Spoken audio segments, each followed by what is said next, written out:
Zee 24 तास एक पाऊल पुढे। गेल्या अनेक दिवसांपासून तापमानात उष्णता वाढल्याचं पाहायला मिळतं, त्यामुळे अनेकांना उष्णतेचा त्रास भेडसावतोय। उन्हाळ्यात नक्की कशी काळजी घ्यायला हवी याबाबत या काही टिप्स। भरपूर पाणी पिणं हा पहिला आस्पेक्ट आहे। कांदा जिथे पॉसिबल आहे तिथे जास्त त्याचा वापर करणं, कारण कांदा हा खूप चांगला उष्णता शोषून घेतो।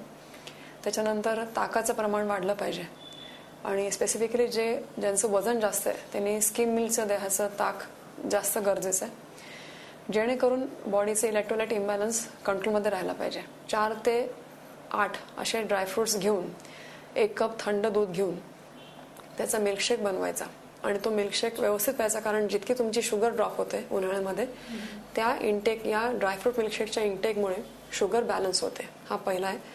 दुसरा आस्पेक्ट आहे की आपल्याला ताक, नारळ पाणी याचं जितकं भरपूर प्रमाणात इंटेक करता येईल तेवढं घ्यायचं।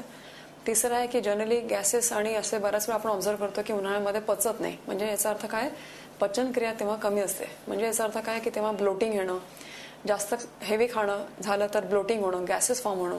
तर थोडंसं एक असं आहे की पुदिनाचा इंटेक जेवढा जास्तीत जास्त ठेवता येईल, पुदिना, कोथिंबीर, त्याचा इफेक्ट चांगला असतो, कारण या दोन्हीमुळे गॅसेस फॉर्म कमी होतात।